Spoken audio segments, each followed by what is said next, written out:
ஐவேல்டு குடும்பத்தினர் அனைவர் மீதும் சாந்தியும் சமாதானமும் என்றென்றும் உண்டாகட்டுமாக. இந்த வீடியோவில் நம்ம எதை பற்றி பார்க்க போகிறோம்னா, சவுதி அரேபியாவில் உள்ள அழகான ஒரு லொக்கேஷனை தான் பார்க்க போகிறோம். அந்த லொக்கேஷனில் என்னென்ன பண்ணியிருக்காங்கிறதையும் பார்ப்போம். இப்போ நம்ம பார்த்துட்டு இருக்கிறது ஒரு பெரிய மலை. அந்த மலையை வெட்டி அதில் ரோடு போட்டு ஸ்கூல் கட்டி வீடு கட்டி பெரிய மாலும் ஒன்று கட்டியிருக்காங்க. இது எந்த அளவுக்கு அழகாக இருக்குங்கிறதையும் அதிசயமாக இருக்கிறதுங்கிறதையும் நம்ம பார்க்க போகிறோம். அதுக்கு முன்னாடி இங்கே உள்ள இயற்கையை நான் சொல்லியே ஆகணும். நான் இப்போ நிற்கிற இடத்துல பார்த்தீங்கன்னா அருமையான ஒரு காற்றடிக்குது. நம்ம ஊரில் தென்றல் காற்றுன்னு சொல்லுவாங்க.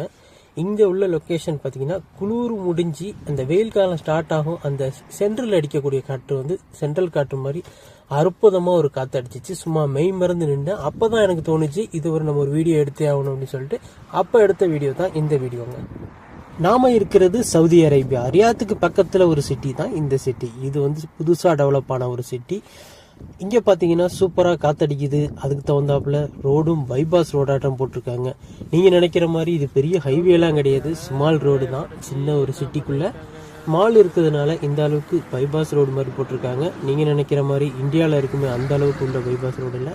ஒரு காரு லைசன்ஸு பெட்ரோலு இது மட்டும் உங்களால் முடிஞ்சிச்சுன்னா சவுதி அரேபியாவையே சுற்றி வந்துடலாங்க. எந்த விதமான டோல்லையும் பணம் வசூலிக்க மாட்டாங்க. இந்தியா மாதிரி ரோடு நல்லா இருக்கும். அரசியல் நமக்கு வேணாம் பங்கு, இங்கே உள்ளதை பார்த்தா போதும் பங்குன்னு சொல்லிட்டு நம்ம இங்கே உள்ள ரோட்டை பார்த்தீங்கன்னா சைடில் மலையை எந்த அளவுக்கு ஷார்ப்பாக விட்டிருக்காங்க. அது பக்கத்தில் ரோடு, அந்த பக்கம் அப்பார்ட்மெண்ட்டு, இந்த பக்கம் மாலை பற்றி நம்ம அடுத்த வீடியோவில் பார்ப்போம். அது வரைக்கும் பாய்.